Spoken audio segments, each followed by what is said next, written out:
This debate roiling Washington and, of course, living rooms across the country, whether or not it would be time to impeach the President of the United States. Consider this new reporting tonight from NBC News. At least 38 House Democrats now calling for Congress to at least begin impeachment proceedings. That would be a step before impeaching Donald Trump, but it would be quite the step.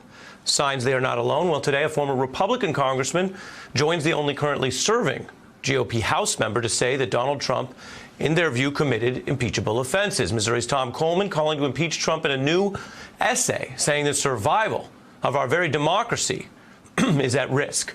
All this comes after a wild week of escalating tensions over impeachment. If Dom again doesn't testify, it is time to open an impeachment inquiry. A Democratic rebellion late last night. Key Democrats pressed House Speaker Nancy Pelosi to move forward with an impeachment inquiry. This is no longer about politics, but this is about upholding the rule of law. We believe that the President of the United States is engaged in a cover-up. I walk in to look at people that had just said that I was doing a cover-up. I don't do cover-ups. The I word. The I word. Can you imagine? The House Democratic Caucus is not on a path to impeachment, and that's where he wants us to be. She says that you want to be impeached. Do you want to be impeached? I don't think anybody wants to be impeached.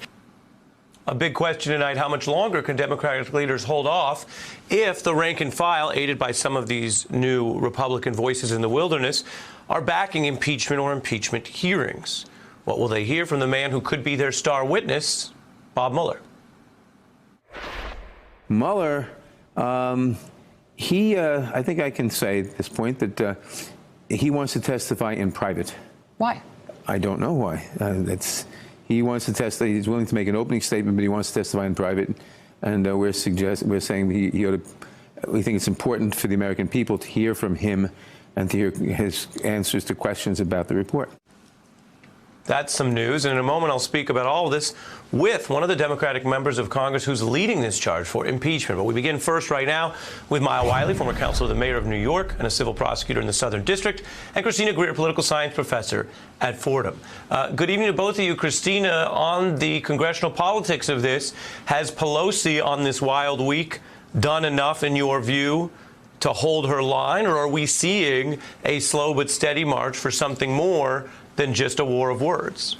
I think we're definitely seeing the steady march towards impeachment.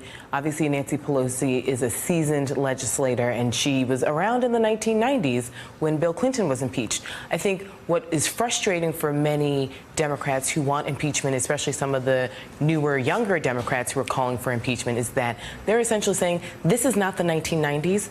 Donald Trump is not President Clinton. The circumstances are completely different. We were looking at something where in the late 90s it was embarrassing to President Clinton, his wife, his family, and some other entities, but we weren't looking at full, widespread corruption and possibly the destruction of American democracy and our institutions. And so the Democrats saw how Republicans were punished post-impeachment, but I don't think that we're in that scenario and that situation right now. And so this is why so many Democrats slowly but surely are saying this is something that we must do, because we don't know if our democracy can survive another 2 to 4 to 6 years of a Trump presidency. And a sycophantic Republican Congress that essentially is co-signing everything that the president does. The Supreme Court is doing the same thing, and now we see a DOJ that is essentially working for a president and not the United States Constitution. Well, you mentioned that on the DOJ, and I think that's such an important point, Maya, because if you look at what Christina is saying, it's not like things just stay the same. It's not that Pelosi can just hold the line and say, well, this is as bad as it gets in the view of the Democrats. A lot of experts and progressives and some Republicans, as I showed in our lead, are saying, well, it's not neutral because the Trump Justice Department is barreling forward on trying to investigate the investigators. The President of the United States is falsely, arguably in a defamatory way, accusing former investigators of treason. And so with that in mind, does more need to be done on the House side?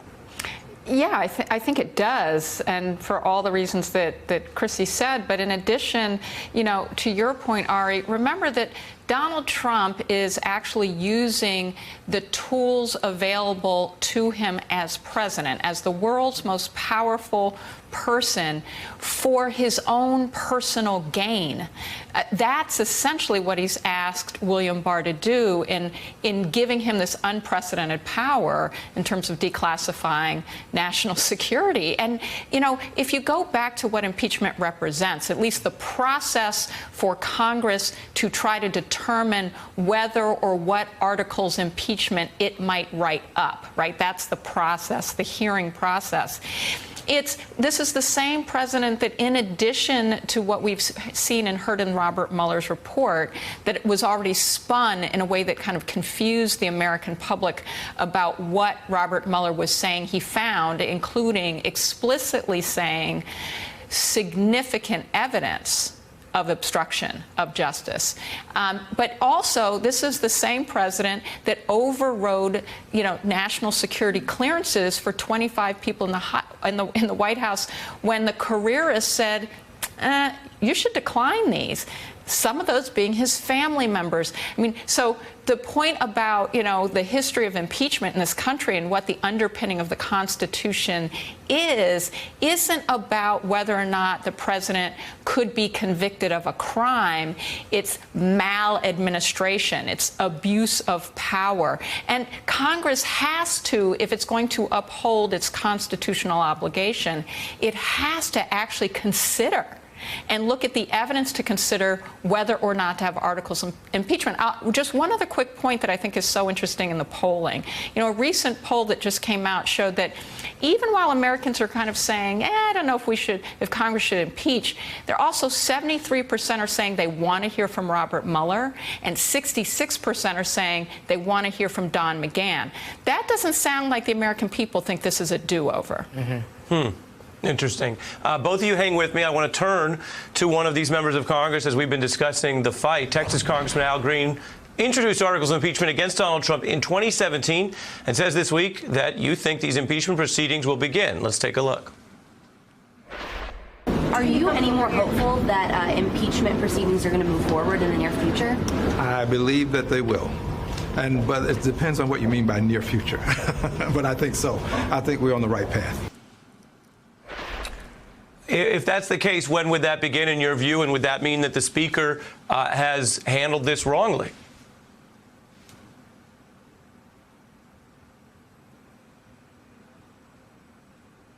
Are you we may be having, sir? Oh, yes. Congressman, sorry if we're having any. Okay. I think I'm being told briefly we're having audio issues, so that's on me, and I'll repeat the question. Okay, good. Let me repeat the question. Thank you for coming on. I was playing that sound of you, so we heard briefly you in the hallway talking about these potential impeachment proceedings coming soon. Yes, and so I put the question to you, sir. What does soon mean? When would that be? And if so, does that mean the Speaker has handled this, in your view, wrongly? Well, thank you for the question. Mr. Melber. Sir, we are at the crossroads of accountability. These are the crossroads for the House of Representatives. Either we will hold the president accountable or we will be held accountable. It really is that simple. The House is now on trial. We are part of the issue that is being litigated in the court of public opinion. And whether or not we will handle this appropriately depends on whether we will put politics above principle. If we put politics above principle, we're going to be held accountable.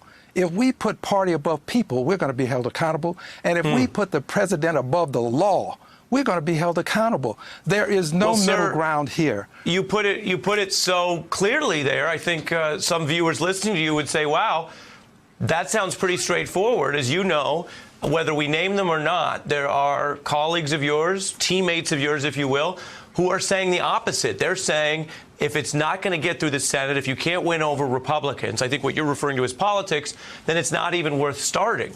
Why is that wrong? I don't say that they're wrong. I think that people are entitled to their opinions. But here's my position. This started some time ago, some 2 years ago. And quite frankly, I was alone in this process for a good deal of the time. But it's better to stand alone than not stand at all. There are many people who are now convinced that we need to move forward with the process. I believe that in the final analysis, there will be a majority of the people in the House of Representatives who will not allow this impeachment movement to be just talking points. They will see it as an action item. They will put principle above politics, and I think that they will vote to impeach this president. I do believe we're moving in the right direction. And there are people who currently are not quite there, but I think history is driving this now. You know, people make history, and sometimes history will make people. I think history is going to make a lot of people have second thoughts about positions they've held, and I think they'll come on board. While I have you, I want to ask about the other big news. Chairman Nadler telling MSNBC's Rachel Maddow last night that they're moving towards potentially private Bob Mueller testimony. And so my question to you is, if this is so important for public fact-finding, and if it is the House and the House's subpoena power that we've heard so much about, shouldn't the House decide what is the best course and not the witness? And do you think Mr. Mueller should take questions in public? Mr. Melber, I have already indicated that we don't have to have testimony. What was given to us by the special counsel, what was given to us is more than enough. The Mueller report lays it out. And we've had over 800 former federal prosecutors to say that if this were anyone other than the president, the person would be prosecuted. I believe that we have enough evidence to go forward without Mr. Mueller. But now I think that it would be beneficial to have him give his testimony, and I think it would be beneficial for him to do it in the presence of the public. Transparency would be good. But I won't quarrel with him if he wants to do it behind closed doors after having made a statement. I believe that's what's being said. The important thing to remember is that Mr. Comey was fired for investigating the president, and the president confessed to that. Mr. Mueller investigated it. He started with that as the genesis, and he has concluded that he cannot indict the president because of a standing policy, but he also indicated he was not exonerated and gave us some 10 or more reasons why obstruction may have taken place for us to move on. I think, to be very honest with you, Mr. Mueller is an honorable man, and he understands that the framers of the Constitution intended that Congress do its job. We have to have the will. Right. The framers have given us a way. And if we don't do our job, here's what will happen. The balance of power as we see it in this country will be shifted. We will have a president who doesn't have a check on him because the Congress is the check. And when we don't check him, he will assume more authority, more power, and he will assume the power of a monarch. We don't want a monarchy. We want a democracy in the United States of America. I think that's well put. And to distill some of what you're saying, either you check the president or Congress ends up checking itself. Stay with me. I want to bring in J.W. Verrett, Trump transition staffer who actually quit over some policy differences and now is also calling for impeachment. I don't think it's every day that someone in your position and Mr. Congressman Green's position would be exactly on the same page, but it is the Trump era. Explain how you got here. Yeah, in fact, I've testified in front of Representative Green, and we don't often agree. But I got here because I read the Mueller report, and because it's clear to me that the president engaged in obstruction of justice up to 12 counts and was possibly even successful in hiding the truth. There are still text messages, WhatsApp messages we haven't seen because they've been deleted. And I got here, I think, because it's clear to me the emperor has no clothes. I mean, let's just put it that way.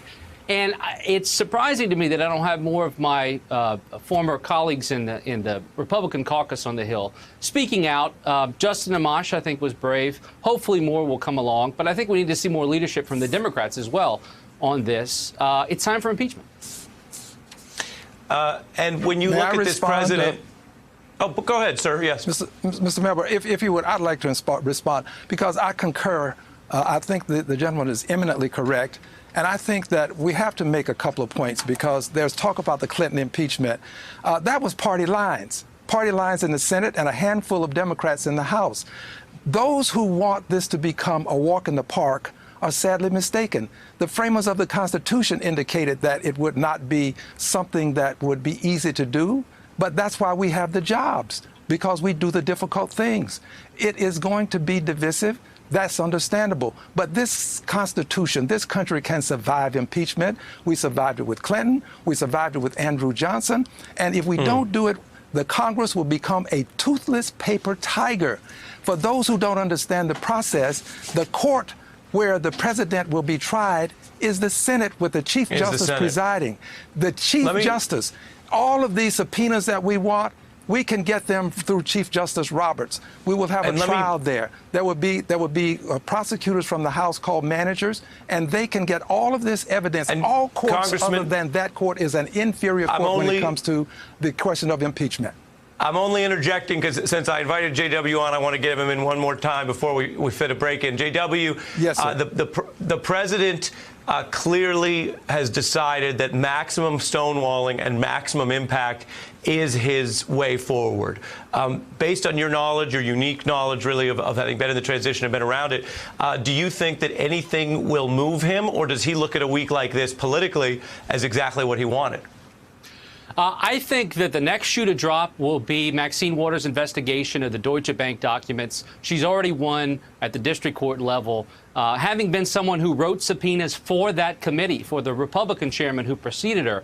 I'm pretty clear on the committee's subpoena power, and they're squarely in their rights to get those documents. And that's going to be the next shoe to drop. And that speaks to, frankly, very directly, the Mueller report. Remember, one reason he was dangling pardons in front of Michael Cohen was to stop Cohen from revealing previous instances of bank fraud and who knows what else in the president's dealings with Deutsche Bank. So that's all connected. It's all interconnected, and it continues the momentum toward impeachment, I think.